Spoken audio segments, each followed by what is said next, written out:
आपके कर्मों का फल आपको इस धरती पे ही चुका के जाना पड़ेगा। इस बात को मैंने सचमुच में देखा है।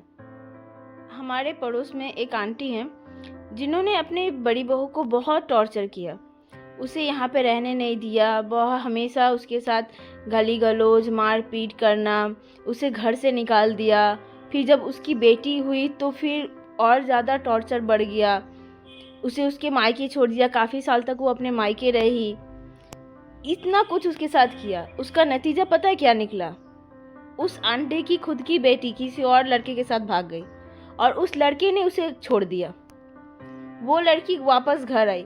कुछ टाइम के बाद उसकी शादी जिससे हुई, वो लड़का 2 बच्चे का बाप है। उसकी वाइफ नहीं थी, उसके 2 बच्चे थे, इसीलिए उसने उस लड़की को एक्सेप्ट कर लिया। आज तक उस लड़की का कोई भी एक बच्चा नहीं हुआ। शादी को कम से कम 5 साल हो गए, लेकिन एक औलाद नहीं हो रहा है।